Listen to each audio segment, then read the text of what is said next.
जय हिंद। ये है ईरान के प्रेसिडेंट इब्राहिम राइसी। संडे के दिन एक हेलीकॉप्टर क्रैश में इनकी मृत्यु हो चुका है, जिसके बाद से ये डिबेट शुरू हो गया है कि क्या ये हादसा है या फिर ये जानबूझकर किया गया है, क्योंकि इसमें सबसे पहले इजराइल के मोसाद के होने का दावा किया गया है। आज हम इसी के बारे में चर्चा करने वाले हैं, जिसको हम कुछ पॉइंट के माध्यम से समझेंगे।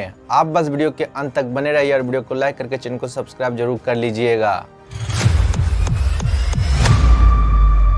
होता क्या है, ईरान के बॉर्डर पर 2 डैम का इनॉग्रेशन करना होता है। आप इस मैप में देख सकते हैं, ये है ईरान, आर्मेनिया और अजरबैजान। इसी बॉर्डर पर 2 डैम का इनॉग्रेशन किया जाना था, जिसमें अजरबैजान के राष्ट्रपति भी आते हैं और दोनों मिलकर इस डैम का इनॉग्रेट करते हैं। उद्घाटन करने के बाद ईरान के प्रेसिडेंट जब वापस लौट रहे थे, तभी आते समय एक फॉरेस्ट के बीच में, जिसका नाम डिजमान फॉरेस्ट है, वहीं पर इमरजेंसी लैंडिंग किया जाता है और लैंडिंग के दौरान ही प्लेन क्रैश हो जाता है। उस हेलीकॉप्टर में ईरान के राष्ट्रपति इब्राहिम राइसी और ईरान के फॉरेन मिनिस्टर भी थे।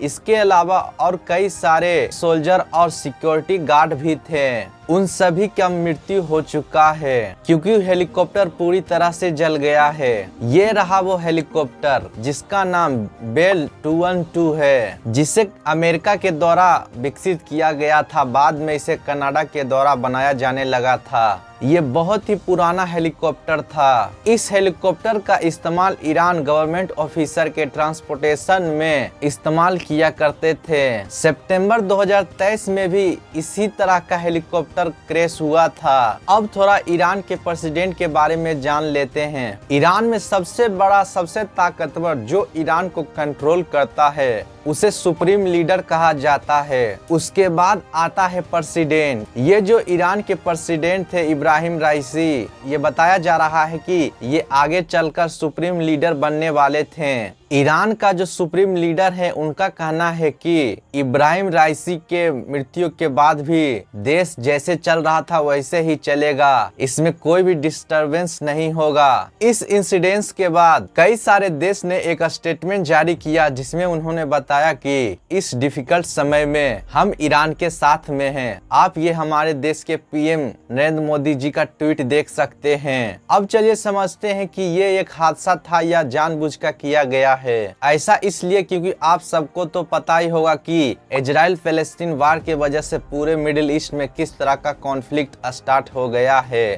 कुछ महीने पहले आपने यह भी सुना होगा कि इजराइल और ईरान के बीच बहुत बड़ा वार हो सकता है, क्योंकि फलस्तीन में जो हमास है उसे ईरान के द्वारा मदद किया जाता है। इसी वजह से इजराइल ईरान के एम्बेसी जो सीरिया में है, उसके ऊपर भी अटैक किया था और उसके जनरल को भी मार डाला था।